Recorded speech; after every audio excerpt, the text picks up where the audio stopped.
Dans un instant, Brice Hortefeux sera avec nous, mais d'abord revenons sur la loi sur l'hôpital et la santé, examinée cette semaine à l'Assemblée. On a bien sûr retenu l'interdiction de la vente d'alcool et de tabac aux mineurs, mais un autre sujet de préoccupation est resté sans réponse, celui des déserts médicaux. Le gouvernement refuse toujours de contraindre les médecins à s'installer dans les campagnes plutôt qu'en ville. Comment, dans ces conditions, garantir des soins aux citoyens des petits villages? Reportage de Nicolas Escoulan et François Lescalier. Lointaine campagne, on s'organise par tous les moyens. Les petites annonces se multiplient, des médecins roumains ou bulgares viennent s'installer. À Tingebray, dans l'Orne, la nouvelle généraliste est belge. Dites-moi, qu'est-ce qui vous amène chez moi aujourd'hui? J'ai mal au cou. Et ça peut toujours aider pour rédiger les ordonnances. Je me suis dit que si j'avais été médecin 20 ans à Bruxelles, il n'y avait pas de raison que je ne pouvais pas l'être autre part. La médecine restait la même. Et le fait qu'on n'oblige pas les médecins. Je pense que c'est difficile d'obliger. Je pense qu'on ne peut pas...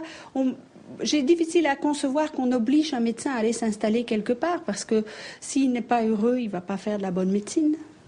Pour pouvoir bien travailler, il faut être bien là où on est.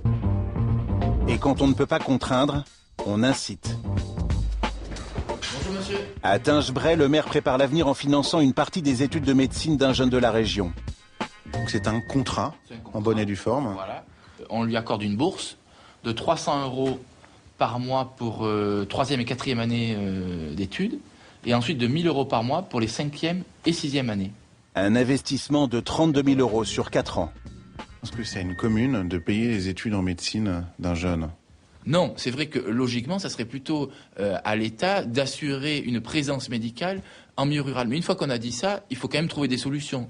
Donc nous, ce qu'on a voulu, c'est se prendre en main et apporter une solution locale, puisqu'on n'avait pas de solution au niveau national.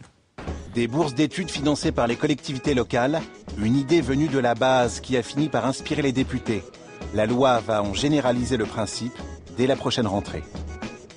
Brice Hortefeux, le ministre du Travail, des Relations sociales, de la Famille, de la Solidarité et de la Ville, mais aussi vice-président de l'UMP, est avec nous. Bonjour Brice Hortefeux. Bonjour. Alors d'abord une réaction sur ce sujet. Roselyne Bachelot n'a pas voulu imposer de contraintes aux médecins pour leur installation dans les campagnes. Est-ce que ce n'est pas à l'État de réguler ces installations, ne serait-ce que pour garantir l'égalité des Français devant les soins ?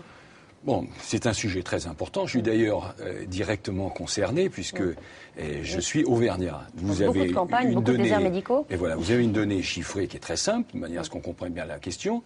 C'est vous avez 402 médecins en Île-de-France pour 100 000 habitants. Vous en avez 400 en région Provence-Alpes-Côte d'Azur, et vous en avez 294 en Auvergne, et je pourrais donner d'autres régions. D'ailleurs, vous avez illustré cela par un territoire différent.